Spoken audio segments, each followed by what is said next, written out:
Olá, meus irmãos, olá, minhas irmãs. Vamos então estar dando continuidade aos nossos estudos aqui em Gênesis, do capítulo 1 ao 3. E hoje nós estamos encerrando os nossos estudos, encerrando esse nosso olhar um pouco mais atento para esses 3 primeiros capítulos de Gênesis.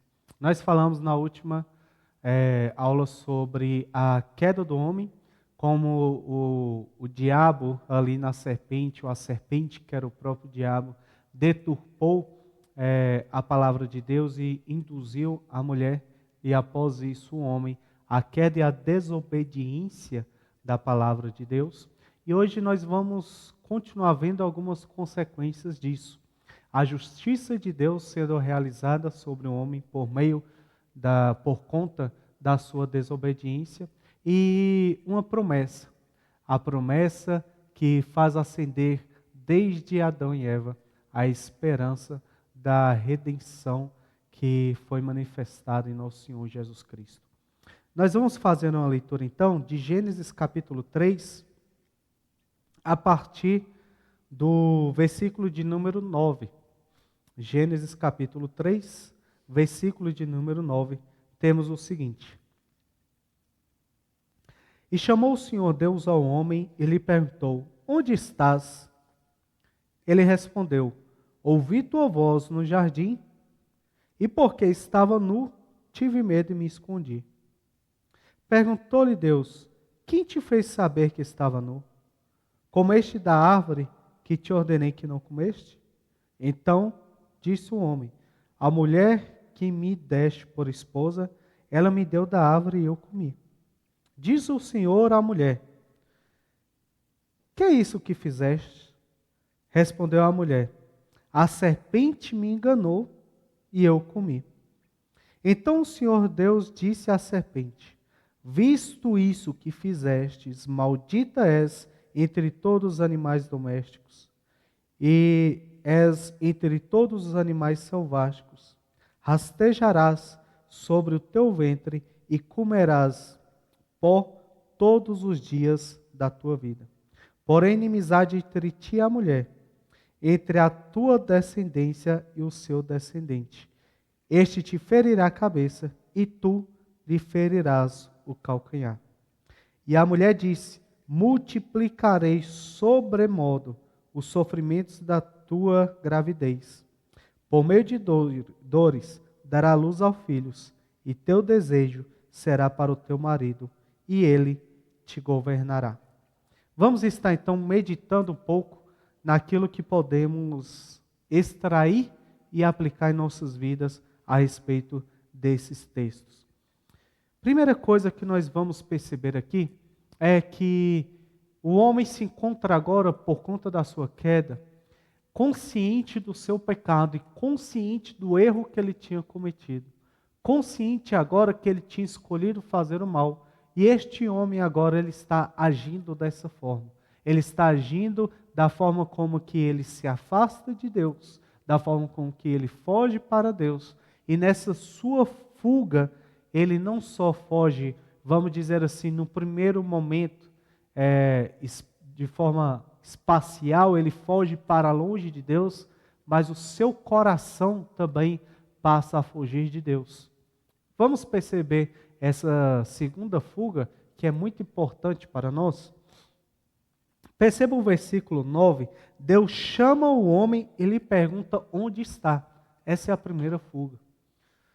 Nós percebemos que o Deus, lá no capítulo 18, 19, nos versículos 18 e 19 do capítulo 2, o homem e Deus tinham um relacionamento próximo.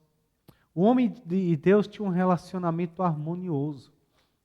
Nós percebemos depois nos versículos 20, 21, 22, do capítulo de número 2 ainda, que Deus, ele vem até o homem e traz para o homem a sua esposa, traz a mulher que Deus criou ao homem, e o homem recebe aquela mulher. Olha só que relacionamento maravilhoso. Deus pega o homem e coloca no jardim, traz os animais para que o homem dê nome a esses animais. Deus deixa que o homem nomeie, o nome que o homem dava aos animais é esse que era o nome. Deus permite que o homem dê nome à sua esposa, após ele mesmo trazer como um pai traz a noiva, entrega ao noivo no altar no dia do casamento. Agora, quando Deus vem ao homem, quando Deus vem novamente ao jardim para falar com esse homem, qual é a reação do homem agora após ter cometido o pecado? Seus olhos terem se aberto, ele ter consciência do bem e do mal, e tendo consciência do bem e do mal, percebeu que fez o mal, que foi desobedecer a palavra de Deus. Qual é a reação do homem agora? Fugir. Primeira fuga é a fuga geográfica, a fuga espacial. Eles fogem de Deus e se escondem entre as árvores do jardim. Quando Deus os chama, e ele fala daquilo que tinha acontecido, olha só, versículo de número 11. Perguntou-lhe Deus, quem te fez saber que estava nu?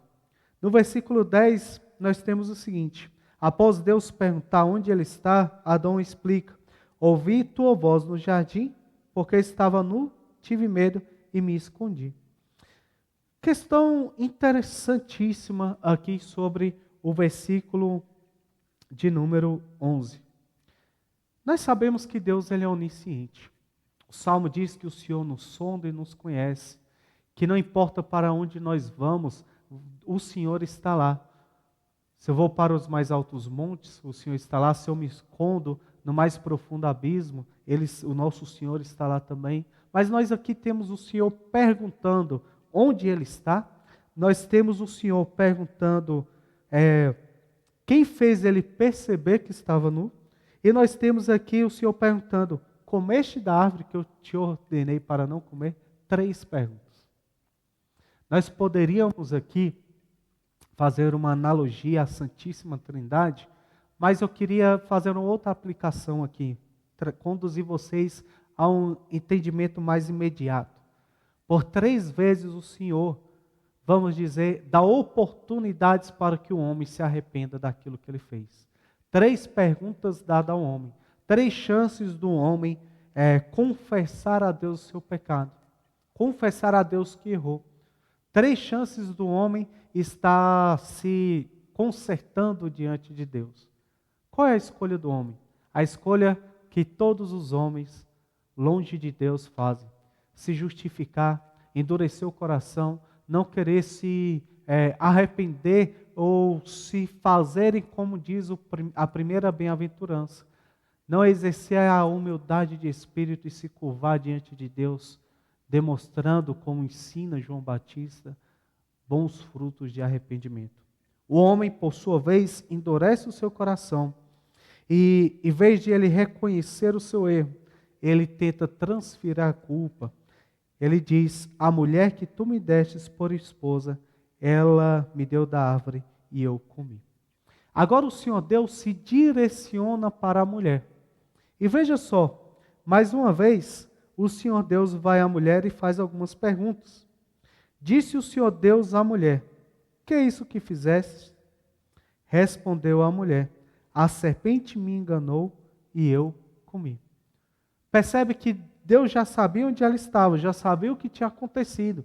Só que Deus também dá a essa mulher, vamos dizer assim, uma oportunidade de se arrepender.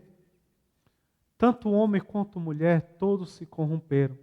Todos são indesculpáveis diante de Deus. E todos carecem da sua misericórdia e da sua graça. Homem e mulher se encontram no estado pecaminoso, no estado caído. E muitas vezes nesse coração endurecido. Perceba então agora que o Senhor Deus, após se dirigir à mulher, se dirige à serpente. E aqui o tratamento é diferente. Veja então o versículo de número 14. O Senhor Deus disse à serpente, visto isso que fizestes, maldita és entre todos os animais domésticos, e és entre todos os animais selváticos. Rastejarás sobre o teu ventre e comerás do pó todos os dias da tua vida. Mais uma vez, falamos na aula passada a respeito do pó, e aqui temos mais uma vez essa referência. A serpente que agora come comerás do pó da terra todos os dias da sua vida. Ao estado mais humilhante, ao estado mais terrível que algum ser pode se encontrar, ao estado de estar com a cara na terra, voltado à humilhação. Algumas questões que gostaria de colocar aqui. Muitas pessoas olham para esse texto e por conta disso querem interpretar também este texto como alegórico. Porque alguns vão dizer, ora, parece então que esse texto está dizendo que as serpentes tinham pernas e depois, por conta dos pecados, as pernas da serpente foram cortadas e ela agora rasteja. Meus irmãos e minhas irmãs, o que a arqueologia tem nos mostrado, a botânica, a zoologia tem nos mostrado, que existem diversos tipos de serpentes que são como a maioria conhecidas, elas não têm pernas. Mas nós vemos também que hoje é reconhecido que algumas serpentes, e nós vemos por meio de achados em fósseis, que no passado existiu algumas serpentes que tinham pernas ou patinhas. São répteis que tinham seus membros. Não sabemos qual é essa espécie aqui, mas nós sabemos da condenação que Deus fez contra ela. E nós sabemos também que essa serpente era o diabo que estava ali contaminando o relacionamento do homem com Deus e a sua esposa. Continuando, então, nós vemos mais o juízo de Deus sendo exercido. Só que atente para uma coisa. A este ser, a essa serpente, ao diabo não foi dado nenhuma chance de arrependimento. Não foi feita nenhuma pergunta. Do contrário que foi feito para o homem e para a mulher. A misericórdia de Deus já estava presente para a humanidade, para que o homem viesse se arrepender, assim como ela está presente nos dias de hoje. A condenação do Deus, então, é que ela venha ser e está vivendo nesse estado de humilhação. E logo após, vemos um começo do que vai acontecer logo após homem e mulher serem tirados do paraíso. Vamos ler o versículo de número 15. Porém, inimizade entre ti e a mulher, entre a tua descendência e o teu descendente. Este te ferirá a cabeça e tu o ferirás o calcanhar. Quais são algumas questões que nós devemos nos perguntar aqui? Uma das questões importantíssimas aqui é percebermos quem são estes descendentes da serpente. Esses descendentes da serpente, podemos entender que são aqueles que seguem a voz da serpente. São aqueles que continuam sendo obedientes aos seus ensinamentos, são aqueles que continuam se opondo à palavra de Deus, são aqueles que seguem, adoram e cultuam ao próprio diabo. Por que nós podemos entender isso como sendo uma das possibilidades? A primeira coisa é que nós sabemos que essa serpente é o próprio diabo. Era o diabo que induziu a queda do homem. Nós sabemos que os anjos não se casam nem se dão em casamento. Portanto, não seria anjos descendentes do diabo que estariam com inimizade contra o descendente da mulher ou a semente da mulher. Nós sabemos também que não podemos entender isso aqui no sentido literalístico, vamos dizer assim, do texto, porque não seriam filhotinhos de serpente que teria inimizade contra a semente da mulher. Mas nós entendemos que o filho da mulher, este sim, era o filho gerado pelo seu ventre. O descendente, então, dessa mulher, dessa serpente, seriam aqueles que estariam seguindo os caminhos da serpente. Por que nós podemos ver isso? Essa inimizade entre o descendente da serpente e os descendentes da mulher, que são os filhos de Deus, já podem ser percebida na história de Caim e Abel. Abel, o primeiro justo a ser perseguido e assassinado pelo injusto. O primeiro justo a sofrer as consequências de ser obediente a Deus. O primeiro justo por fazer um culto a Deus, por ser quem teme a Deus, é o primeiro a ser perseguido e é o primeiro a sofrer com essa inimizade entre aqueles que continuam obedecendo e seguindo os caminhos da serpente. Nós vemos também isso ocorrer em diversos momentos da Bíblia Sagrada. Nós vemos isso ocorrer, por exemplo, na história daquelas duas descendências que virão logo após, a descendência de Caim e a descendência de Sete. Uma representa aqueles que continuam na desobediência, continuam desgarrados, continuam agora dando lugar para os seus próprios desejos, aqueles que dão lugar para o pecado. Na descendência de Sete, temos ali com Enos a restauração do culto. Temos com Enoque aquele que andou com Deus e foi levado para os céus pelo próprio Deus, pois não se encontrou mais entre os homens. Então nós vemos que esses dois vivem agora em um eterno conflito, em uma inimizade. Porém, nós percebemos que entre essa inimizade haverá um momento em que o descendente da mulher pisará e desfará a obra que foi feita no Éden. Pisará a cabeça da serpente, pisará a cabeça do mal, desfará, desconstruirá aquilo que foi feito pelo diabo. No versículo de número 15 e no versículo de número 16, nós vemos agora o início da construção de uma promessa, a promessa do Messias. É o que é chamado de proto-evangelho, primeiro evangelho, primeira boa notícia que nós vamos ter aqui após a queda. Qual é a primeira notícia?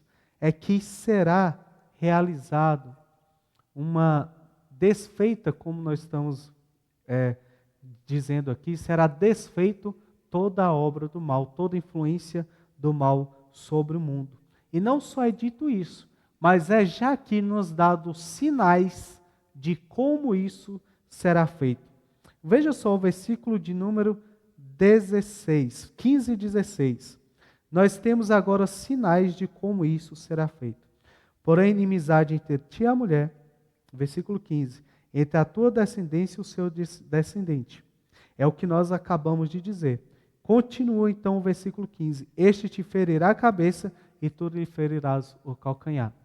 Primeiro sinal que nós temos aqui de como vai ser desfeito essa obra do mal é por meio de uma espécie de sofrimento. Um sofrimento nesse conflito acontecerá. Este que ferirá a cabeça da serpente, que irá desfazer a obra da serpente, pois a cabeça aqui também é algo simbólico e muito importante para nós, pois não foi por meio da força que o diabo induziu o homem a cometer o pecado, homem e mulher, mas foi por meio da influência. Influenciaram eles a desobedecer a palavra de Deus. E é ali na cabeça, é ali por meio daquele, vamos dizer assim, daquele membro do corpo onde acontece toda a astúcia que a obra do diabo será feita. Mas esse ato de justiça e essa redenção feita pelo Senhor Jesus Cristo, descendente de uma mulher, também causará a ele um tipo de sofrimento. Versículo 15 conclui: e tu lhe ferirás o calcanhar. Percebe que a obra que desfaz, a obra da justiça, a obra da redenção, que desfaz a obra do diabo, gera naquele que executa essa obra, naquele que traz a redenção, uma espécie de sofrimento. Isso é perceptível por meio do versículo 16. Olha só, versículo 16. E a mulher disse: multiplicarei sobremodo o sofrimento da sua gravidez. Em meio de dores dará luz a filhos. O teu desejo será para o teu marido e ele te governarás. Olha só como se manifesta essa presença. Homem e mulher foram feitos inocentes para que eles viessem viver eternamente ali no jardim, se multiplicar e governar todas as coisas. Só que agora, por conta da desobediência, por conta do pecado, por conta da morte espiritual, morrerão fisicamente. Só que há uma transferência, vamos dizer assim, na justiça de Deus e na promessa de Deus, que aqueles que não vivem mais eternamente possam gerar a vida. Olha só, a mulher não viveria mais eternamente, nem o homem, mas o fruto do relacionamento desses dois geraria a vida. E essa vida seria gerada por meio de um sofrimento. Veja só o que está escrito no versículo 16. Multiplicarei sobremodo o sofrimento da tua gravidez. Por meio de dores darás luz a filhos. Perceba que aqui está falando do que acontece quando a mulher gera a luz, gera a vida. Ela sente dores. E ao mesmo tempo, aquela vida é dada também por meio de sangue, por meio de um sofrimento terrível. A obra de Jesus Cristo está sendo anunciada aqui nessa primeira boa nova, nesse proto-evangelho. Por meio do Senhor Jesus Cristo, aquele que nascerá de uma mulher, aquele que nasceu de uma virgem, por meio dele e por meio do seu sofrimento, por meio das suas pisaduras, nós fomos sarados. Por meio do pecado de Adão, que era feito perfeito, que era feito inocente, o pecado entrou no mundo. Por meio de Cristo, agora nós somos perdoados e justificados diante de Deus. Em Adão nos tornamos pecadores, nos tornamos culpados. Em Cristo nos tornamos agora justificados e perdoados, onde Deus perdoa e esquece todos os nossos pecados. Por meio dessa mulher que comeu do fruto, foi perdida a vida eterna. Por meio da semente da mulher, por meio do descendente da mulher, será desfeita a obra do diabo. E esse descendente nos dará novamente a vida eterna. Nós vemos nessa história que acabamos de estudar, essa história real, de pessoas reais, que viveram no passado, que são os nossos pais, que trouxeram até nós a sua genética, trouxeram até nós as marcas e as consequências do pecado, onde nós, desde criança, já nascemos culpados diante de Deus, por conta de não sermos mais em nenhum momento da nossa vida inocentes. Nós temos agora uma esperança de que aquilo que foi iniciado por Cristo se conclua na eternidade. Nosso Senhor Jesus Cristo, a semente da mulher, nasceu para os seus não receberam. Ele anunciou o Evangelho, morreu na cruz, sofreu, derramou seu sangue pelos nossos pecados e por meio da fé na obra de Jesus Cristo, por meio da obra dele, aqueles que o confessam são adotados agora, se tornando novamente filhos de Deus. E quando nós nos tornamos agora filhos de Deus, podemos novamente desfrutar da comunhão com Deus. Podemos agora voltar para o estado originário, onde estaremos habitando com Ele, onde estaremos vendo Ele face a face, onde neste lugar não haverá mais trevas, porque o próprio Deus estará ali conosco, naquele tabernáculo onde Ele é a própria luz. Todo o drama da queda foi estudado por nós, percebidos aqui. Deus, Ele fez com que as consequências da maldade, do pecado do homem, viessem ser experimentadas por todos nós. Hoje nós sofremos diversas coisas por conta de todo esse mal que se instaurou no mundo após a queda. Mas todos aqueles que entregaram sua vida para o nosso Senhor Jesus Cristo, todos aqueles que confiarem no nome do Senhor para a sua salvação, todos aqueles que abriram seu coração para que Cristo faça morada, para que por meio dele a obra do mal seja desfeita na vida de cada um, todos esses poderão voltar ao estado original, onde estaremos novamente diante de Deus, lidando com Ele face a face. Esses últimos 5 estudos fora para que a gente pudesse perceber essas coisas, como nós fomos criados à imagem e semelhança de Deus. Qual foi a aliança que Deus fez com Adão, quando colocou ali, apresentou a ele a condição dele obedecer ou desobedecer. Vimos que Adão, o primeiro homem, desobedeceu à palavra de Deus, se tornou conhecedor do bem e do mal, e obstinadamente todos os homens a partir de Adão foram maus e terríveis. Mas a promessa daquele que desfaria a obra do mal, percorre por todo o Antigo Testamento até Cristo, que realiza essa profecia. Até Cristo que traz ao presente aquilo que foi prometido no passado. E agora todos nós que estamos nessa dispensação da graça, precisamos apenas nos render ao nosso Senhor Jesus Cristo, para que seja iniciada a obra de santificação em nós, para que seja iniciada a obra de restauração em nossas vidas, para que a gente possa, no grande dia, quando o nosso Senhor Jesus Cristo nos chamar, retornarmos para a casa do Pai, retornarmos para o tabernáculo de Deus e habitarmos com Ele durante toda a eternidade, como foi proposto por Deus desde o princípio. Espero que esses 5 estudos, de Gênesis 1 a 3, venha fazer com que você tenha mais consciência dessa mensagem do Evangelho. Consciência do pecado, da necessidade de arrependimento e da salvação em Jesus Cristo. Se você não ainda encontrou com o Senhor Jesus Cristo, que você possa, por meio desses estudos, perceber o estado da humanidade e perceber que você necessita entregar sua vida a Cristo, pois longe dele morremos não só fisicamente, mas morremos na eternidade também. Mas nele, ainda que morremos, se Cristo não voltar enquanto estamos vivos, ressuscitaremos dos mortos e habitaremos com Ele nas moradas celestiais. Esses 5 estudos eu quero concluir com você numa oração. Então, orem por um momento comigo. Senhor Deus, que esses estudos possam ter edificados e possam edificar aqueles que acompanham as nossas lives, aqueles que nos acompanham pela internet, aos membros e congregados aqui da igreja, das nossas congregações e da congregação virtual.